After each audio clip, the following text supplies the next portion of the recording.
Hi there, I'm Dr. Noel Nelson, and it's my pleasure to share a few thoughts with you today. Some uplifting, inspiring, and practical tips to help you find greater happiness and success in your life. Today's topic: New Year's resolution. You've made your New Year's resolution. That's it. No more being nice to everybody. I'm not letting them walk all over me anymore. And off you go, trampling hearts and chopping heads off until everyone around you is cowering or fleeing or resenting the heck out of you. Big pause. Well, that didn't work, you say to yourself. They aren't walking all over me anymore, but they can't stand me either. I give up. Or your resolution is the opposite. Okay, fine. Everyone says I'm like a bull in the china shop. Mean, aggressive. So, okay, fine. I'll be nice. I'll be sweet. And then you're furious because nothing ever gets done and people aren't paying attention to you anymore. I give up, you say. I'd rather be heard. And back you go to your bull in the china shop ways. Somewhere in all of this, you've forgotten what a wonderfully complex individual you are. You've forgotten that you are not 100% of any one thing, but you're made up of many different parts. There's a nice person part to all of us, an aggressive, aka bull in the china shop, part to all of us, and all sorts of parts in between. Some of those parts are underdeveloped, some overdeveloped, some we use appropriately, and some we don't. So the problem isn't that your New Year's resolution is faulty. You're probably on the right track.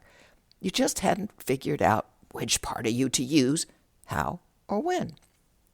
For example, if you feel you've been walked on by too many people too often, you probably have an underdeveloped aggressive side or assertive side which you don't use appropriately.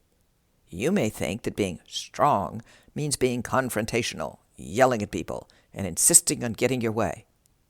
In fact, that kind of strong is just one facet of being aggressive or assertive.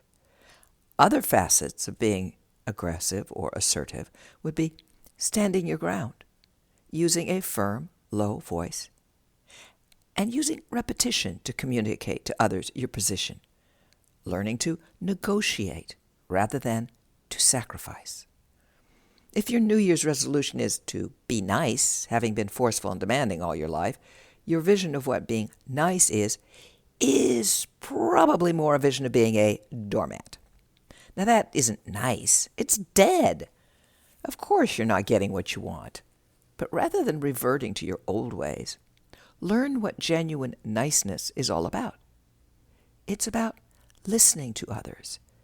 It's about caring for others as much as you do about yourself, not instead of yourself. It's respecting both yours and other people's needs. If your primary approach to life and others isn't working for you, it's probably because you're relying too heavily on what feels comfortable and easy for you in situations where your comfort zone and the situation at hand do not mesh. For example, ordering people around may work when you're the football coach or the police officer, but it's not going to get you anywhere in your personal relationships.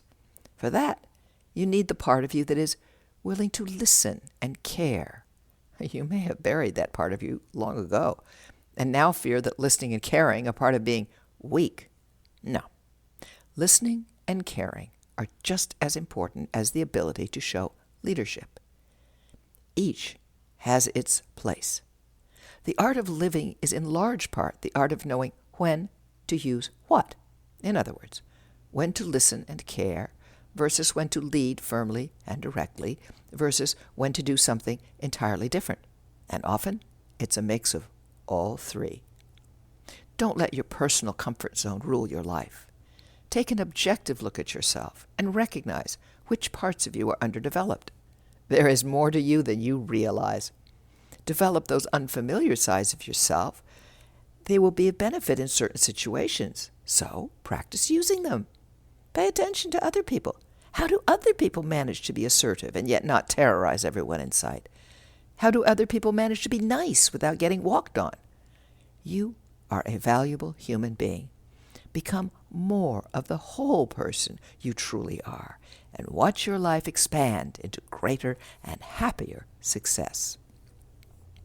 Thank you for listening to Up, and check out my new book, Phoenix Rising: Surviving Catastrophic Loss, Fires, Floods, Hurricanes, and Tornadoes.